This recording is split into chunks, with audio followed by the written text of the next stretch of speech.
दोस्तों, बात हो रही है सीरियल बड़े घर की छोटी बहू की, जहां इस बार कहानी में आने वाला है ऐसा तूफान जो पूरे परिवार की नींद हिला देगा। पूरे मोहल्ले में भक्तिमय माहौल है क्योंकि मां दुर्गा की पूजा का दिन है। अहाना ने बड़ी मुश्किलों से अपनी सास दुर्गा देवी को मना लिया था कि वह इस बार पूजा करें। दरअसल एक मां के दिल में पहले से ही मां दुर्गा की भक्ति थी, लेकिन समाज के तानों ने उन्हें रोक रखा था।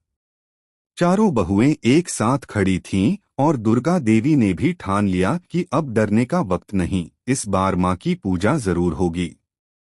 सब कुछ ठीक चल रहा था, लेकिन असली तूफान अभी बाकी था।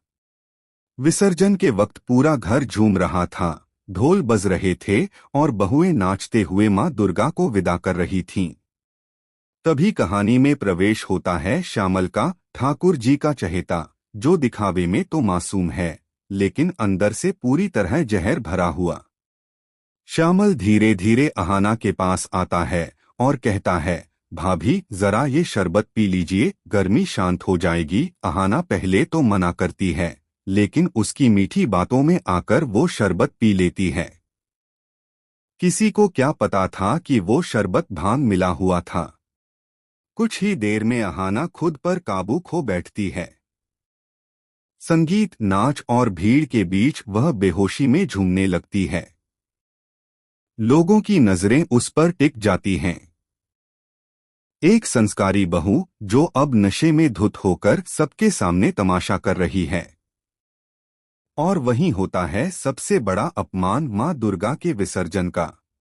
पूरे मोहल्ले में फुसफुसाहट शुरू हो जाती है, दुर्गा देवी की बहू ने ये क्या कर दिया। घर लौटते ही ठाकुर जी और श्यामल आग में घी डाल देते हैं।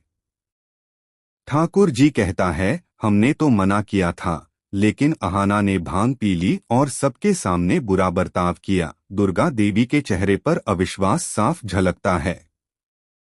तभी पोल्टू को मौका मिल जाता है। वह अर्जुन के कान में जाकर जहर घोलता है, तेरी बीवी ने तेरी इज्जत मिट्टी में मिला दी, अब तू मर्द है तो कुछ कर। गुस्से में अंधा हुआ अर्जुन अहाना को एक जोरदार थप्पड़ मार देता है। पूरा घर सन्नाटे में डूब जाता है। हमेशा अहाना के साथ खड़ी रहने वाली दुर्गा देवी भी अब घर वालों के दबाव में आकर कहती हैं, जिसने मां दुर्गा के विसर्जन का अपमान किया, उसे इस घर में रहने का कोई हक नहीं।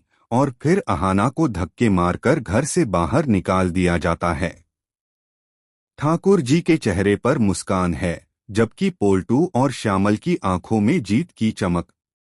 क्योंकि जो वो चाहते थे वही हुआ, छोटी बहू अब घर से बाहर है। अब सवाल यह है कि जब अहाना को होश आएगा, क्या वह अपनी बेगुनाही साबित कर पाएगी? क्या वह बता पाएगी कि किसी ने उसे जानबूझकर फंसाया?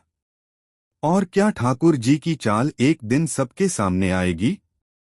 क्योंकि अगर सच सामने आया तो घर से बाहर जाने की बारी ठाकुर जी की होगी। जिंदगी भी कुछ ऐसी ही होती है दोस्तों, एक पल में सब कुछ बदल जाता है। हम कल के भरोसे आज को जीते हैं, लेकिन भूल जाते हैं कि कल की कोई गारंटी नहीं। इसलिए असली तैयारी आज करनी चाहिए, अपने परिवार और बच्चों के भविष्य के लिए। क्योंकि लाइफ इंश्योरेंस सिर्फ एक पॉलिसी नहीं, बल्कि एक वादा है अपने अपनों को सुरक्षित रखने का।